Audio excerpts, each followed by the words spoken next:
दुनिया के एक छोर पर बर्फीला ग्रीनलैंड और हजारों मील दूर हिंद महासागर का एक गर्म ट्रॉपिकल द्वीप डिएगो गार्सिया।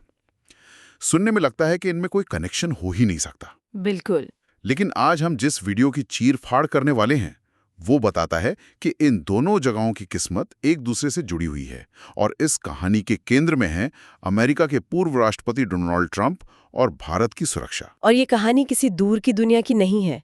इसकी शुरुआत एक ऐसी खबर से होती है जो सुनने में लगभग अविश्वसनीय लगती है। वीडियो के मुताबिक ग्रीनलैंड के प्रधानमंत्री ने हाल ही में अपने नागरिकों को एक सार्वजनिक चेतावनी जारी की। एक मिनट, ये बात कुछ हजम नहीं हो रही। मतलब ग्रीनलैंड का प्रधानमंत्री अपने लोगों से कह रहा है कि अमेरिकी हमले के लिए तैयार रहो और खाना जमा कर लो। ये 2026 की बात हो रही है या 1940 की? ये तो अविश्वसनीय है। क्या सच में कोई इस बात को गंभीरता से ले रहा है? यही तो सबसे हैरान करने वाली बात है। इसे गंभीरता से लिया जा रहा है। ये सिर्फ बयानबाजी नहीं है। वीडियो इस बात पर जोर देता है कि हम एक ऐसे दौर में जी रहे हैं जहां अंतर्राष्ट्रीय कानून से ज्यादा ताकत की अहमियत बढ़ गई है, जिसे हम माइट इज राइट कहते हैं। जिसकी लाठी उसकी भैंस। बिल्कुल। रूस यूक्रेन का उदाहरण हमारे सामने है। तो जब दुनिया का सबसे शक्तिशाली देश खुलेआम किसी जगह पर कब्जा करने की बात करता है तो उस देश का नेतृत्व उसे मजाक में नहीं ले सकता। ठीक है, चलिए इसे खोलकर देखते हैं। ट्रंप और अमेरिका की ग्रीनलैंड में इतनी दिलचस्पी है क्यों? मतलब एक बर्फीला रेगिस्तान ही तो है, वो इसका करेंगे क्या? इसका जवाब है लोकेशन, लोकेशन, लोकेशन। वीडियो में ट्रंप के तर्क को साफ समझाया गया है। अगर रूस या कोई और देश आर्कटिक के ऊपर से अमेरिका पर इंटरकॉन्टिनेंटल बैलिस्टिक मिसाइलें दागता है तो उन्हें रोकने के लिए सबसे अच्छी जगह है ग्रीनलैंड। अच्छा। जब ट्रंप मिसाइल डिफेंस सिस्टम की बात करते हैं तो वो सिर्फ कुछ रॉकेट्स की बात नहीं कर रहे। सोचिए, वहां पर एक advanced early warning radar system लगाने का मतलब है कि अमेरिका को हमले की तैयारी के लिए वो जरूरी मिनट मिल जाते हैं जो सब कुछ बदल सकते हैं। तो ये सिर्फ डिफेंस नहीं है, ये तो एक बहुत बड़ी स्ट्रेटेजिक बढ़त है। हाँ, एक जबरदस्त रणनीतिक बढ़त है। मतलब अपनी सुरक्षा की गारंटी के लिए आप किसी दूसरे देश पर ही कब्जा कर लेंगे। वीडियो में ये भी बताया गया है कि ग्रीनलैंड के प्रधानमंत्री को डर है कि अमेरिकी हमला सीधे राजधानी पर हो सकता है। वो सरकारी इमारतों पर कब्जा करके पूरे द्वीप को अपना घोषित कर देंगे। ये तो किसी हॉलीवुड फिल्म की स्क्रिप्ट लग रही है। बिल्कुल, और यही छोटे देशों की लाचारी को दिखाता है। वीडियो में यह सवाल उठाया गया है कि अगर अमेरिका जैसा ताकतवर देश किसी को कब्जाने का मन बना ले तो ग्रीनलैंड की मदद के लिए कौन आएगा? कौन आएगा?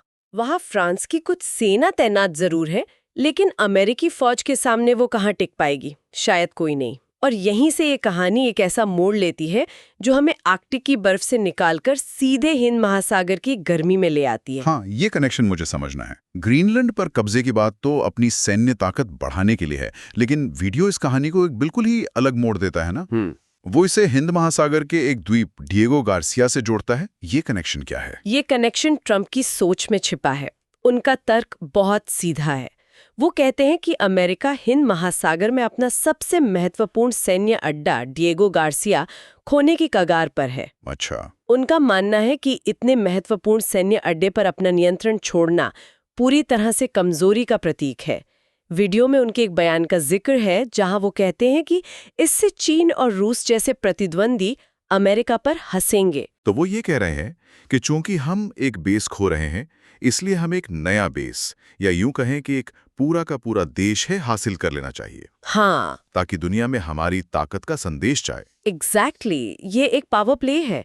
ग्रीनलैंड पर कब्जे की बात सिर्फ मिसाइल डिफेंस के लिए नहीं है, ये एक संदेश है।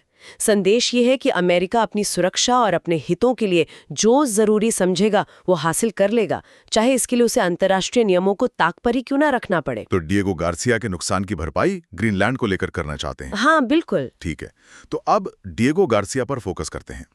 ये द्वीप इतना खास क्यों है कि इसके लिए इतनी बड़ी जियोपॉलिटिकल बिसात बिछाई जा रही है? अगर आप हिंद महासागर के नक्शे को देखें तो डिएगो गार्सिया ठीक बीच में एक छोटे से बिंदु जैसा दिखता है। ये दुनिया के सबसे व्यस्त शिपिंग रूट्स के ठीक ऊपर बैठा है। अच्छा। इसे अक्सर हिंद महासागर का अनसिंकेबल एयरक्राफ्ट कैरियर कहा जाता है। वीडियो में बताया गया है कि यहाँ से अमेरिका न सिर्फ पूरे हिंद महासागर पर बल्कि मिडिल ईस्ट, ईरान, अफ्रीका के पूर्वी तट और यहाँ तक कि चीन की गतिविधियों पर भी नजर रखता है। और यहाँ सिर्फ नजर ही नहीं रखी जाती, वीडियो में जिक्र है कि यहाँ अमेरिका के B-52 बॉम्बर्स तैनात हैं। हाँ, और B-52 बॉम्बर्स का मतलब समझना जरूरी है। ये सिर्फ फाइटर जेट्स नहीं है, ये स्ट्रैटेजिक बॉम्बर्स हैं जो दुनिया के किसी भी कोने में परमाणु हमला कर सकते हैं। बाप रे। तो जब हम कहते हैं कि डिएगो गार्सिया में ये तैनात हैं, तो इसका मतलब है कि अमेरिका ने हिंद महासागर के बीचों बीच अपनी सबसे बड़ी तोप खड़ी कर रखी है। वीडियो का विश्लेषण ये कहता है कि अगर भविष्य में चीन से लड़ाई की नौबत आती है तो भारत की मदद करने में भी इस बेस का बहुत बड़ा रोल हो सकता है। अच्छा, यही वो ताकत है जिसे खोने का डर ट्रंप के बयानों में दिखता है। तो अगर ये द्वीप मॉरिशस का है तो ब्रिटेन और अमेरिका वहां कर क्या रहे हैं? मुझे लगा था कि उपनिवेशवाद का दौर खत्म हो गया। वीडियोस पर क्या कहता है? यहीं पर कहानी में एक कानूनी और ऐतिहासिक पेंच है। ये द्वीप असल में शागोस आर्किपेलागो नाम के एक द्वीप समूह का हिस्सा है। ये कोई देश नहीं बल्कि 60 से ज्यादा ट्रॉपिकल द्वीपों का एक समूह है। ब्रिटेन ने मॉरिशस को आज़ादी देते वक्त इसे धोखे से अपने पास रख लिया था और फिर इसे अमेरिका को सैन्य अड्डे के लिए लीज पर दे दिया। मॉरिशस सालों से अंतर्राष्ट्रीय अदालतों में इसकी लड़ाई लड़ रहा था और हाल ही में जीता भी। और इसी झगड़े को सुलझाने में भारत का एक बड़ा रोल रहा है ना? बिल्कुल। ऊपरी तौर पर तो ये ब्रिटेन और मॉरिशस का झगड़ा लगता है, लेकिन पर्दे के पीछे से भारत ने ही इस डील की पूरी बिसात बिछाई थी। अच्छा। हाँ, भारत हमेशा से इस मुद्दे पर मॉरिशस के साथ खड़ा रहा है। वीडियो के अनुसार भारत ने एक बहुत ही सुलझा हुआ रास्ता निकाला। क्या रास्ता था वो? कि ब्रिटेन द्वीप का मालिकाना हक मॉरिशस को सौंपते और मॉरिशस इसे आगे अमेरिका को 99 साल की लीज पर दे दे। इससे सबकी जीत थी। मॉरिशस को उसका द्वीप वापस मिल जाता, अमेरिका का सैन्य अड्डा बना रहता और ब्रिटेन की भी इज्जत रह जाती। ये तो काफी समझदारी भरा समझौता लगता है। और भारत ने सिर्फ कूटनीतिक मदद ही नहीं की, शायद आर्थिक मदद भी दी थी। हाँ, वीडियो में इस बात पर जोर दिया गया है कि भारत ने इस डील को सफल बनाने के लिए मॉरिशस को $80 मिलियन का एक आर्थिक पैकेज भी दिया। इसमें शागोस मरीन प्रोटेक्टेड एरिया का विकास भी शामिल था। ये दिखाता है कि भारत के लिए हिंद महासागर में एक स्थिर और भरोसेमंद पार्टनर का होना कितना जरूरी है। बिल्कुल, भारत वहाँ काफी निवेश कर रहा है। हाँ, तो अगर ये इतनी अच्छी डील थी तो ट्रंप इसे बड़ी बेवकूफी, मतलब एक्ट ऑफ ग्रेट स्टुपिडिटी क्यों कह रहे हैं? उन्हें इससे क्या परेशानी है? ट्रंप की सोच बहुत सीधी है। वो अंतर्राष्ट्रीय संबंधों को एक रियल एस्टेट डील की तरह देखते हैं। अच्छा। इसके भरोसे कैसे छोड़ सकते हैं? हम्म। क्या पता कल को मॉरिशस में चीन के प्रभाव वाली सरकार आ जाए और वो अमेरिका को बेस खाली करने को कह दे। उनके लिए ब्रिटेन का ये फैसला, जो एक मजबूत नेटो सहयोगी है, एक कमजोर देश के आगे झुकने जैसा है। तो ये असल में दो अलग अलग वर्ल्ड व्यूज की टक्कर है। एक तरफ भारत है जो कूटनीति, अंतर्राष्ट्रीय कानून और समझौतों के जरिए स्थिरता लाने की कोशिश कर रहा है। हाँ, दूसरी तरफ ट्रंप है जिनका मानना है कि सिर्फ ताकत और कब्जा ही असली सुरक्षा की गारंटी है। आपने इसे बिल्कुल सही पकड़ा।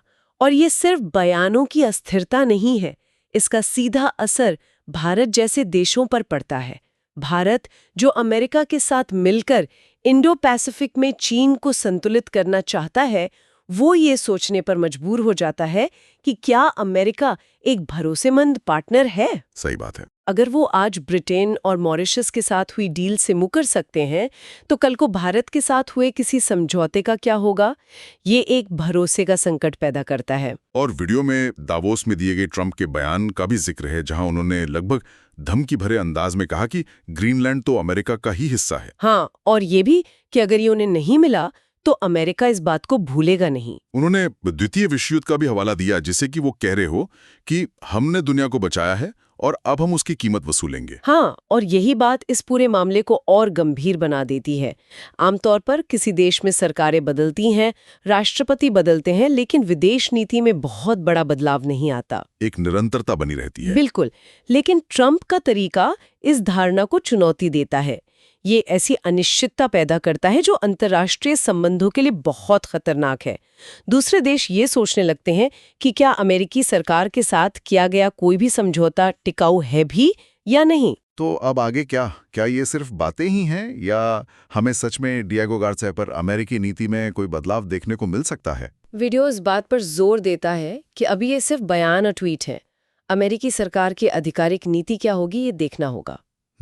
लेकिन ये बयान हवा में नहीं कहे गए हैं, ये एक सोच को दर्शाते हैं। और अगर ये सोच नीति में बदलती है तो इसका असर पूरे हिंद महासागर क्षेत्र पर पड़ेगा। और भारत के लिए ये खास तौर पर महत्वपूर्ण है क्योंकि ये सीधे सीधे हमारे पिछवाड़े में हो रहा है। बिल्कुल। तो आज हमने समझा कि ग्रीनलैंड पर कब्जे की एक हैरान करने वाली खबर सिर्फ ग्रीनलैंड तक सीमित नहीं है। ये एक बड़े जियोपॉलिटिकल खेल का सिर्फ एक मोहरा है।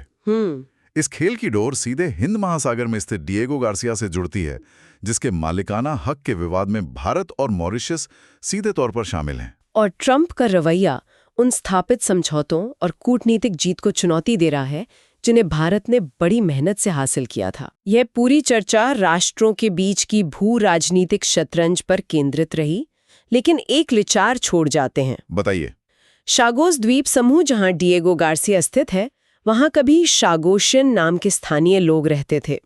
1960 और 70 के दशक में इस सैन्य अड्डे को बनाने के लिए ब्रिटेन और अमेरिका ने उन सभी लोगों को, लगभग 2000 लोगों को जबरदस्ती उनके घरों से निकालकर मॉरिशस और सेशेल्स में छोड़ दिया था। मतलब उन्हें अपनी ही जमीन से बेदखल कर दिया गया था। हाँ, वीडियो में उनकी कहानी का विस्तार से जिक्र नहीं है, लेकिन जब भी हम जमीन के मालिकाना हक और देशों के रणनीतिक हितों की बात करते हैं, तो उन शागोशियन लोगों की कहानी एक अनकहा सच बनकर उभरती है। वो आज भी अपनी जमीन पर वापस जाने के लिए कानूनी लड़ाई लड़ रहे हैं। ये सोचने पर मजबूर करता है कि ताकतवर देशों की इस रणनीतिक लड़ाई में अक्सर किन लोगों की आवाज और अधिकार पूरी तरह से अनसुने रह जाते हैं।